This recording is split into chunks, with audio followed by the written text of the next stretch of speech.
Good morning, students. So, in today's class, we are going to cover one subtopic in the skeletal system, that is joints. So, in Unit 2, we have the skeletal system. In that, we'll cover joints. So, the content as per your syllabus that we are supposed to cover are classification of joint. So there are two classification, structural and functional, and second is type of joints, movement and its articulation.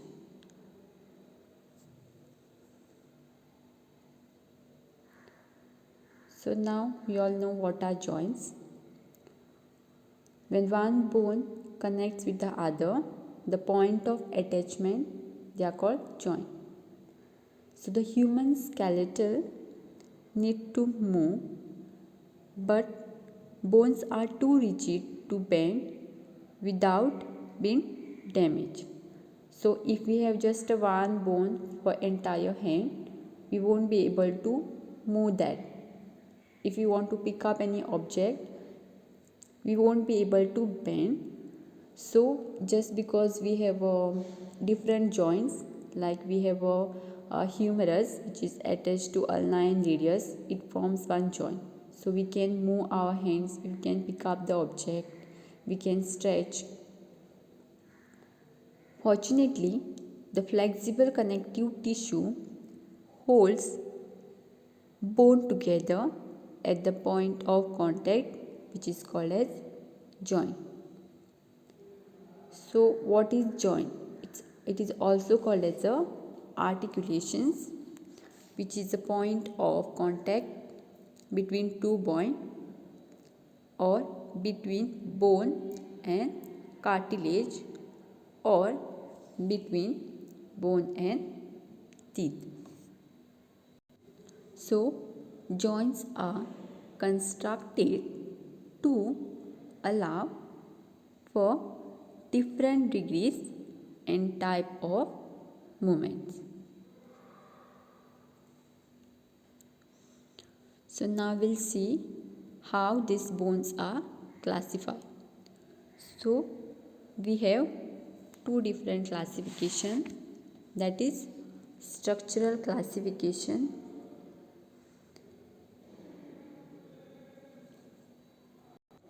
So structural classification is determined by how the bones connect to each other, while functional classification is determined by degree of movement between the articulating bones.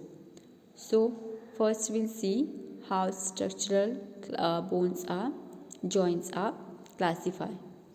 So structural classification is based on two criteria, that is presence or absence of space between the articulating fluid. That is, if one bone is joining with the other, there is one space between them. So there is no space, either there is a small space or no space between these two bones. Second is the type of connective tissue that binds the bone together. So we'll see now. First is fibrous, second cartilaginous, and third is synovial joint. So in structural classification we have three types. First is fibrous. So in this type of joint there is no synovial cavity and bones are held together by dense irregular connective tissue which is rich in the collagen fibers. So remember this word, there is no synovial cavity. So there won't be any, they are immovable joint.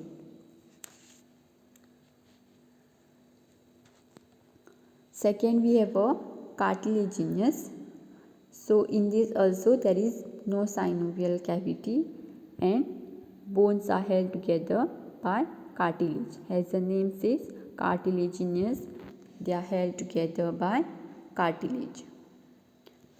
Third, which is one of the very important joint as far as exams are concerned, they have a synovial cavity. Remember this word, synovial cavity, which is absent in fibrous and cartilaginous tissue. So they have synovial cavity and are united by dense irregular connective tissue of articular capsule and often by accessory ligament. So you all can see over here fibrous joint, then these cartilaginous joints are found in this region, and we have a synovial joint, that is joint between the femur and hip joint, that is a hip region, and this is knee joint.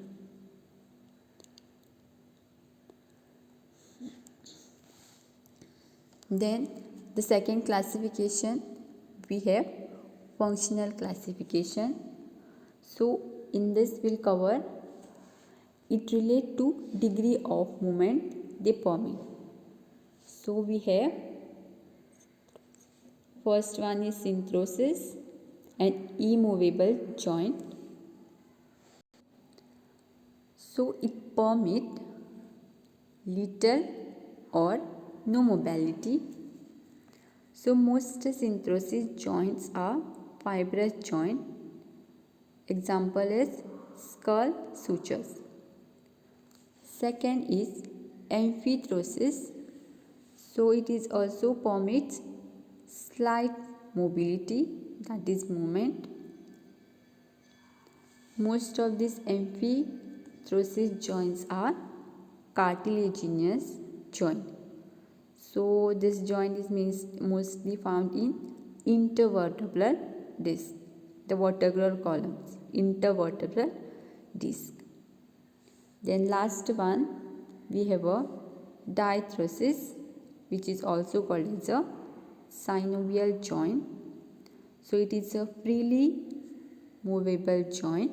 It can move because it has a synovial cavity, or you can say synovial fluid. So this is also called as a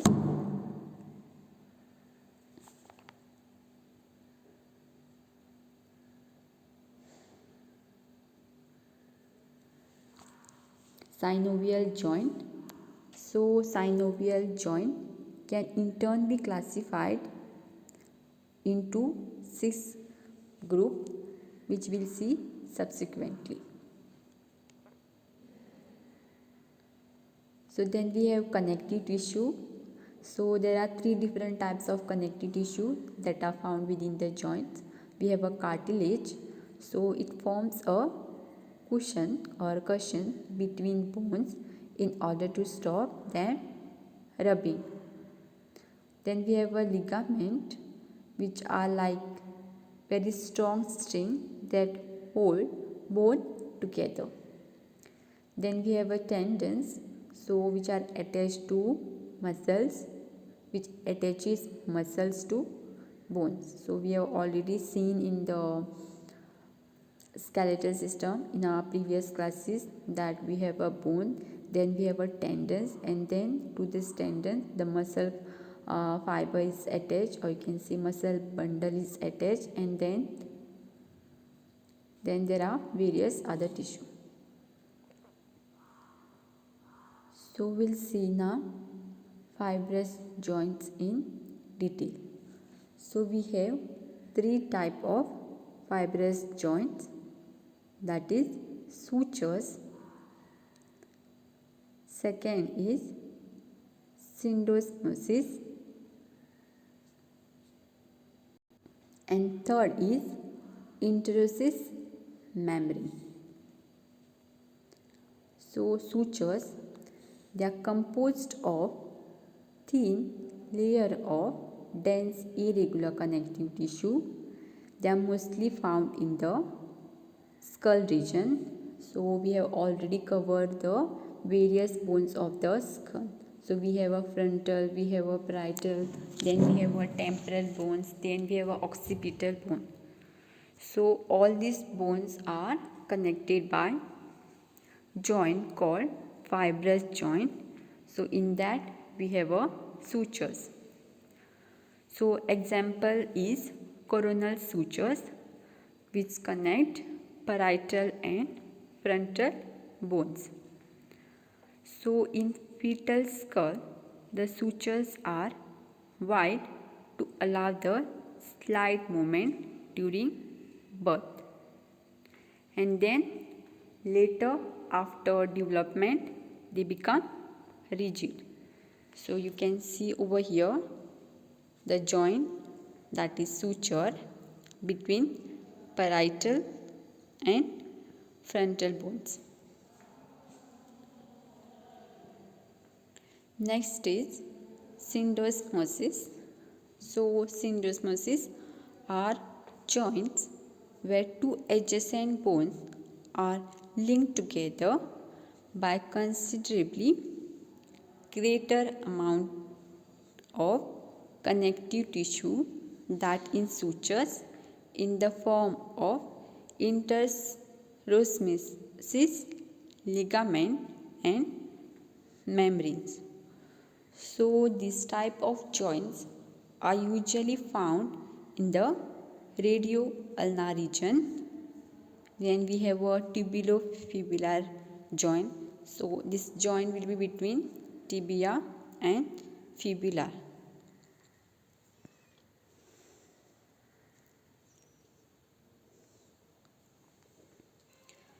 Then we have a gomphosis. It is a specialized fibrous joint which is restricted to fixing a teeth in the alveolar sockets of maxilla or mandible, or you can say mandilla and mandible. So these joints help in fixing our bone in the alveolar sockets. So the root of tooth in attach to sockets within the alveolus by periodontal ligament.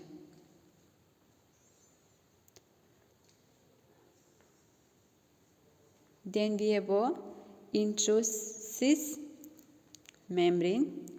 So it is a substantial sheet of dense irregular connective tissue that binds neighboring long bones, and it permits the slight movement. So there are two principal interosseous membrane joint in the human body. The one that occurs between radius and ulna in the forearm, and the other that occurs between tibia and fibula in the leg. So this type of joint or membrane, it binds neighboring long bones and permit slight movement. Then next subclass in the structural classification, we have a cartilaginous joint. So like fibrous joint or cartilaginous joint also lacks synovial fluid, or you can say synovial cavity, and it allow little or no movement. You can say there is no movement in case of fibrous and cartilaginous joint. So here these joints are these two bones. You can see they are tightly connected by either hyaline cartilage or fibrocartilage. They are either connected by hyaline cartilage or fibrocartilage. So the two type of cartilaginous joints are cartilaginous joints are synchondrosis and symphysis. Synchondrosis and symphysis. So synchondrosis, we have bone which are joined and are connected by hyaline cartilage. So these joints are immovable because there is no synovial cavity between the two bones. That is, there is no gap between the two bones. So these joints are immovable and mostly temporarily in nature. So this cartilage may ossify with age. So the example of this is this, that is joint between the sternum, that is the breastbone, and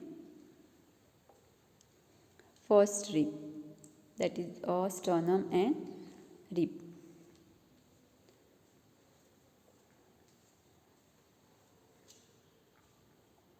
So the example in humans are the joint between the first rib and manubrium of the sternum. Then we have a symphysis. In this joint, the articular surface of the bone forming the joints are covered by thin plates of hyaline cartilage, and they are connected by a discus fibrocartilage. So symphysis contains hyaline cartilage and fibrocartilage. So example of these types of joints are symphysis pubis, that is we have already covered in the bone when we were studying about the bone. That is it is a point of attachment where pubis part of one bone attached to pubis part of the two pubis part, right and left, they are connected by one joint called symphysis. So it is found in this region down over here. Then we have a intervertebral disc, and then manubristral sternal joint. So next we have a synovial joint, which will be covered in the next class. So thank you.